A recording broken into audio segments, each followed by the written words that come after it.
So before we break for lunch, we're going to have a quick panel discussion, so you can ask any questions you had from the speakers this morning. So if we could get the panelists on stage, Svetlin Nakov, if he's still around, Vladislav Dramaliev, Blagovest, Arsen Kovachev. Those are the people who've confirmed. If you could please get on stage to take a couple of questions from the audience, and then we'll break for lunch. Is Svetlin still here? He's probably outside having a coffee. Radoslav or Vladislav or any of the speakers from this morning?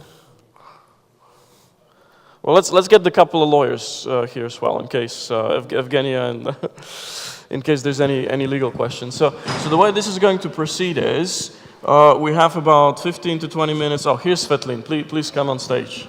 We have about 15 to 20 minutes to ask any question regarding blockchain, or if something wasn't clear from the earlier presentations. We have one microphone, so we're going to take turns to speak. I mean, feel free to ask a question to one of the speakers, or feel free to ask a general question that the group of us can address. We have one microphone available to the audience, and we have one microphone on stage, and we have a question here from our Swiss friend. Hello. Concerning states issuing cryptocurrencies, what's your opinion on Venezuela with the Petro thing? So states issuing cryptocurrencies on the Petro, I think you mentioned something about state-issued currencies. It's a country that's been falling down pretty rapidly. They cannot sustain their own currency, and now they're trying to crowdfund something else. I don't believe that a lot of investors will actually trust them with anything. I wouldn't personally. And I don't think that the future is in government-operated cryptocurrencies. Any other comments from the other panelists about state-issued cryptocurrencies, specifically Venezuela issuing the Petro Bolivar, the oil, pegged cryptocurrency?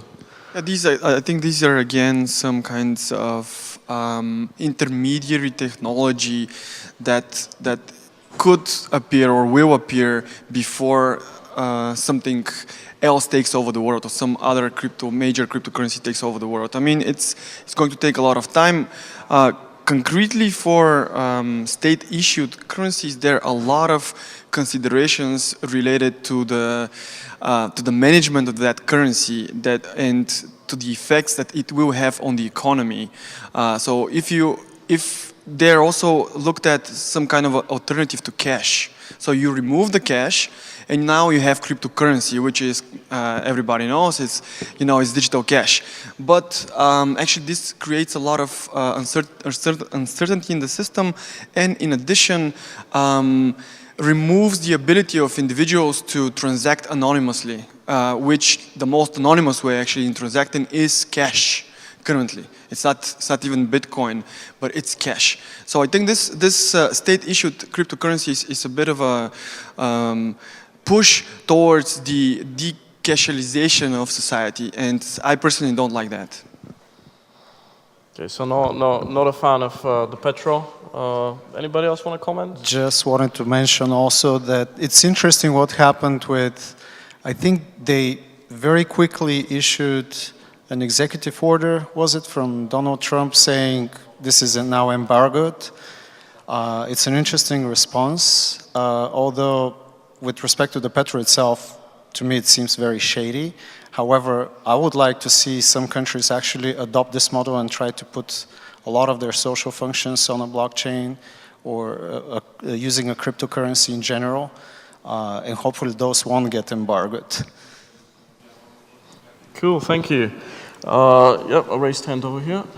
Okay, I have a question about traditional businesses who are already developed, and I'm not sure, probably you're familiar that nowadays more of them are using ICOs to gather investments. What do you think about that model? So they have nothing to do with blockchain, but they're just using ICOs like crowdfunding. So traditional businesses using ICO to raise working capital or just to raise funding. What are your thoughts around that? Svetlana? I think this is a natural thing because if you, from the start of the ICOs, they were built upon a promise to build something. Give me some money, I'll decide whether to build something or not, and in most cases they will fail.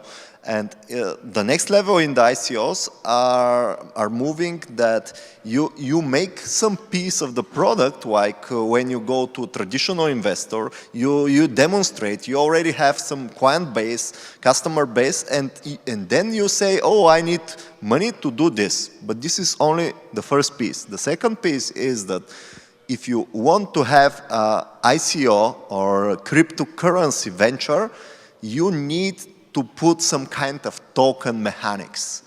There should be a real need for this business to benefit from the blockchain.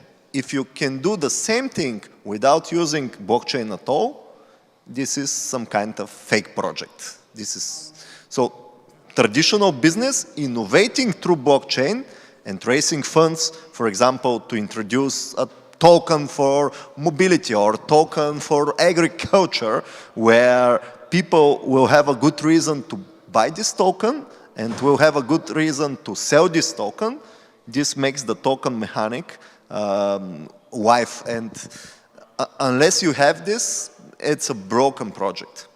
This is my opinion. That's why I asked this question, because it's a different thing. It's a working business with, let's say, 5 years of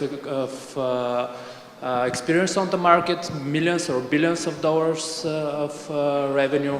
And so it's working. They want to move forward. So they're seeking investors, and they're using ICO. A great example is Telegram. Telegram will build the largest payment network in the world because they have the user base, and they have proven model. In China, most people pay with WeChat. They don't have credit cards. They just go with the chat app in the supermarket. So, and this will move. This is a very good example how a well-established company like Telegram, the chat, will benefit from the blockchain. And I believe they are partially scam because the things in their white paper will not be possible, but this is my technical opinion. But the payment network will work. What about this? I mean, let me challenge that for a second, because you're using the People's Republic of China, so you're saying this works in the People's Republic. Where is it going to work in the rest of the world? It's not only in the People's Republic. It's a communist the entire dictatorship, right? Asia pays mobile. So it's possible, it's proven, and then don't have a blockchain currently. Because I believe the era of send me SMS to like this dancer should be over. Now we have mobile devices. So I see real value in this. And generally, if you have a benefit from going to use a blockchain, it's a good business. If you just put it because it's modern, it's fake projects. And there are many fake projects where they just issue some shitcoin or shit token just to raise money. What about the legal implications? I mean, if I buy one of these tokens, do I acquire voting rights in the company or property rights? Or is the sale of the tokens even legal? Sorry, and then we'll jump over to you. Depends on the type of the tokens. There could be equity tokens. There will be equity service tokens. And depends on the token, and everything should be written in the white paper. What, if you buy tokens, what rights you receive. And you should know that if you spread financial payment tokens, you need to obtain in some countries a license. For example, if you have set up a company, ICO company in Switzerland, we need to obtain a license from the government, from the FINMA, financial regulator in Switzerland, to disseminate payment tokens and everything that could be associated with acquiring some rights over assets. So make sure when you're buying tokens, you know what's behind those tokens. Yes, absolutely. And make sure they have the right license. You should they read. operate. You should be very careful and read the white paper, and you should know what you buy. Thank you. So I think the question was for traditional businesses raising money with ICOs, and I generally don't like the ICO model. I think what we're seeing is basically the same thing with the IPOs. What happens right now is that we're moving towards the same model. Early investors are getting better deals, and then they're unloading onto the masses. That's really what's happening with a lot of these. So what we're actually proposing, what we're doing is give early access to the collaborators. So we're not looking for speculators, we're looking for collaborators. We're not doing an ICO for our project, we're just growing it organically.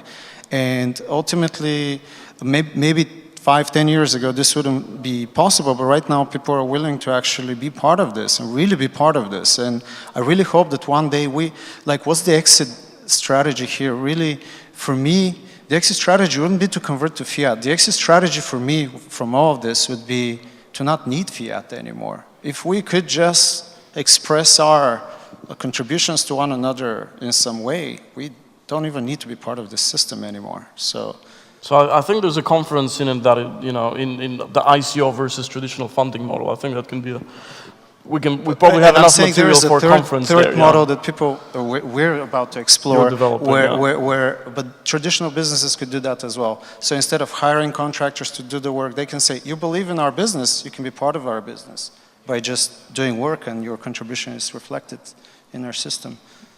Cool. Any of you three gentlemen have comments? I would like to make a very short comment. What you're asking, I think, is very legit, and it's happening already, and it will happen in the future. But it's just a security. It's not a token that's used for anything other than dividends distribution. It is just a normal security, and as long as you follow the regulations, it must be fine. And the added value here is that it's open for the wide world, to everybody in the world, basically, and there is a way less barrier to entry than traditional stock markets. So it makes sense. It's just that regulatory environment, it's not yet developed for that, but it probably will, and that's a trend that's rising for sure. I also have a very short comment. For example, if your token is a kind of equity token security, in most of the countries there is a high possibility to be banned at some point, and that you are going to have to return the money to all of the people. Also, second, other commissions around the world, they're making a very strict KYC process, know your customer, when you're going to have to ask the people to input their data to make a picture of both sides of their passport or ID card, and also to make a selfie. And actually, if you're going to participate in an ICO, maybe the best chance to know that this ICO is not a scam is just if it has a KYC process, it is most definitely not a scam. Because each address is going, for example, you're making KYC for you, you're just whitelisting your address so they can accept fund from this address. And this is the way that most of the current ICOs that are not scam and that are very good are going to work to accept funds. Yeah, just real quickly, yes, we see this process in which ICOs kind of evolve and they start to incorporate in themselves some kind of the previous steps. So maybe we will see VCs coming in first, trying to develop the product together with the team, and then when we have a product, then the team does an ICO, the VCs get some amount of tokens. So I'm pretty sure there will be a lot of hybrid types of ICOs. Even this year or last year, we saw some potential ICOs not reaching the phase of a public ICO because they had enough funds generated through private investors. So there will be, I think, all kinds of different types of ICOs or organization of ICOs. But ICOs, initially they started as a way to fund open source or free software projects. And in this sense, they are immensely powerful for this type of software because open source software simply lacks the ability to generate or to create a network as fast as a centralized system. And by funding a protocol or an open software in this way, you basically sponsor the development of an open protocol or free software that anyone can use, and you can just even be part of that project in a way. So that was the original idea, but then of course all the different scams appeared, and most definitely there will be requirements for some level of KYC. And this is, again, there'll be a whole lot of, like a spectrum of KYC. Some of them we won't just name or something. Others will, as it was mentioned, we want like a selfie with something. So I think there'll be a huge spectrum there as well. Some will be more anonymous or covering just the basic KYC procedures, some will be more advanced, others will also want you to be accredited investor in order to participate. So it's going to be very, very interesting in the future for sure. So excellent question. Everybody had something to contribute. Let's have a final one and then we'll break for lunch. The gentleman here in the red shirt. Okay, we'll have two questions because I also saw some raised hands over there. Yes, go ahead. He was first. Okay, well, I completely agree that currently the cash is the ultimate peer-to-peer. So I want to several comments about the global war on cash and basically what happened in India. Sweden and Norway are practically almost cashless societies as we speak now. So where do you personally draw the line between the convenience of paying with your phone, having all those cards, and then the situation where all of your financial expressions are recorded in a centralized entity that can potentially exclude you from the whole system? Yes, this is if I may, this is a major issue that I see. It's basically your entire life goes online, and then I mean, with GDPR, maybe you're bringing back some control, but I don't really trust in this type of control, like centralized controls or rule settings. So this is what I am personally afraid of. Having all your financial information online, and your personal information is already online, and then you can reach some certain levels of so to say, situations where your future is determined by your past, and your past is unerasable from the internet or from online. And for example, this is happening already in China. I think in 2020, I mentioned this before. They are going to introduce this ranking system or something like a credit score, but which is composed of everything that you do online, the people that you know, what kind of things you've shared, and all kinds of information. And based on that, you have access to services, or you don't have access to services, or you have access to more expensive services. And I believe that blockchain or other types of distributed, decentralized systems are the only way to prevent this from happening, and it's going to be a very hard fight. You can be sure about that. I want to say about the banking system and of the currently used systems that they are nice, they are working, but again, we must trust the banks and the government. I don't want to just give blind trust, and it is good that the government is going to keep responsible the banks if something happens that is bad for the customers. But again, you have to trust. If you don't want to trust, you can use cryptocurrencies, and I think that's a very good global initiative is to have cryptocurrencies accepted at least at most of the websites for payment methods. For example, in Bitcoin Gold, we have made a BTG Pay platform which is accepting Bitcoin Gold in all of the WooCommerce sites, PrestaShop, and whatever else. And you can just go and pay with Bitcoin Gold, and you're pushing the button with Pay.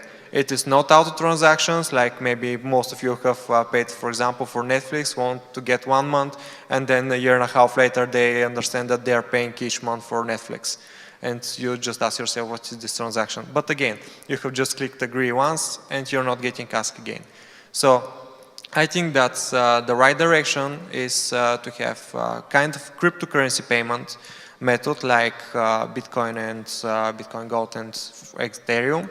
It can be made by the banks, but again, you must be the last one to hit the button, not to have all of these auto transactions and whatever. I don't like this. Your question was about the cashless society, why we have that, I guess. And the short answer is, apart from the convenience of paying with cards, we are trying to preserve the fractional reserve banking that we have, which is, it's openly a Ponzi, a pyramid scheme, which is protected by the government. And if we have cash, this is the only way this system could fail, because people will try to withdraw it and they'll figure out that there's no cash behind it. And if we don't have cash, then that will not be happening. So if we have a cashless society, that protects the system. That's the main reason, according to me. So I think there's nothing wrong actually with going towards a cashless society, only if we could do it in a way where privacy is preserved. I think the problem with most cryptocurrencies is that it gives the illusion of safety and privacy, but in reality, anytime you use any device, there's going to be attack vectors and they're going to be abused. So that's really important going forward to figure out ways where we can protect privacy for cryptocurrencies in a way that scales. And that's really ultimately where things need to go. And if they ban cash overnight worldwide, maybe some people will start trading bottle caps. You know, it's going to be a step backward. So I think innovation is going to come in and provide some solutions for that. Cool. Any comments from the speakers on this side, or has everything been said? Anything to add? Because I just want to take one more question over there from the lady. Yes. Can you get a speaker over here, please? I'm liking this. You're all finally asking questions. It took you a while to wake up. Thank you. At present, digital currencies trading is an unregulated market. When do you think governments will start issuing regulations like money laundering regulations, etc., on those trades? Thanks.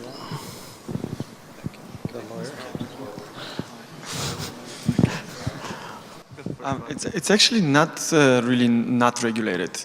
Most of the largest exchanges worldwide are completely regulated. I think the problem is actually the fact that you need to use exchanges to go from fiat to cryptocurrency. So these points where this happens, they are regulated worldwide. Of course, there are some less regulated ones, but major exchanges, largest exchanges, they are fully regulated. I think the problem for governments will really start to appear when there is no need to go to fiat at all. But regulation is there, and we can see with the ICOs, with the KYC, regulation is slowly creeping into the sphere. So do any of you operate a regulated business? Is Tavex regulated, or? Well, Tavex is heavily regulated from different institutions, Ministry of Finance, National Bank, the tax authorities, but it doesn't work with cryptocurrency. So do you think any of those regulations can be ported over, or do you think any of them would apply? Yeah, the AML regulation can easily be transposed to cryptocurrency, and it actually is. I think Evgenia can tell us more about that. It's going to happen, I think, this year. The new European directive is coming, and then it's going to be implemented probably next year locally here. AML regulation. I'd like to add something. Can you remember what was the internet in the beginning? It was a free zone. Completely free of any regulation. And day by day, internet becomes not just regulated, but over-regulated area. And now it is easily to make to be offline trader instead of being an online trader, because the regulations are huge and the requirements to online trade is huge also. So I think this is a dream to think that anything in our world can remain out of regulation completely. The reality is everything, every dream to sustain, to stay alive is to be a little bit under observation. Some rules must to be observed. And that is why I think the regulation remains. Thanks very much. Can you give an example about the law regulating the Bitcoin trade? Bulgaria framework or? Yeah, worldwide.